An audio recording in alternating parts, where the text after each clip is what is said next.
From slow, boring, Matt and Jerusalem read Betty Friedan's classic, The Feminine Mystique. Jerusalem and I had an idea. What if we went back and read a classic, massively influential, widely discussed political book that neither of us had actually read? The kind of book that we suspect lots of people mention frequently without having actually read. Our first choice was Betty Friedan's 1963 book, The Feminine Mystique, the work that more than any other defines second-wave feminism. When we actually cracked it open, we found that the broad outlines track with a popular understanding. Friedan argues that the American post-war housewife is bored and miserable, afflicted with the problem that has no name, and that the solution is for women to put down their mops and embrace professional ambition. She blames women's magazines, college presidents, and pop culture for cultivating a mystique that encourages women to seek fulfillment solely as mothers and homemakers. But the book is also in critical respects stranger than I was anticipating. Friedan goes on at enormous length about Freudian psychoanalysis, which she sees as exerting a massive negative influence over post-war American society. She compares suburban housewives to concentration camp victims. She blames the feminine mystique for creating a plague of what would today be called helicopter parenting, and says that overbearing mothers are turning their sons gay. And yet, for all that some of the later chapters seem deranged,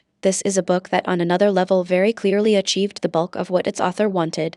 Today's college-educated women have professional careers, and even the cranks who think that's bad shy away from calling for the reimposition of the regressive norms and structures that Friedan fought against. She claims that American prisoners of war in Korea died at higher rates than their World War II-era predecessors because they were coddled by 1950s housewives. One thing Jerusalem and I debate is Friedan's fairly anti-materialist take on these social trends. She argues that cultural tastemakers are the creators of the mystique and that it will be dismantled by changing the content of cultural products. I'm a little skeptical, offering a more Marx-inflected view that puts material and technological changes in the driver's seat, while Jerusalem is more Hegelian. We also chew over the book's frank and overt non-intersectionality. Friedan is interested in a relatively affluent minority of women who have elite educational credentials and makes no apology for it. Watch or listen wherever you get your podcasts. The transcript will be available after the paywall in this post for paying subscribers. Subscribe.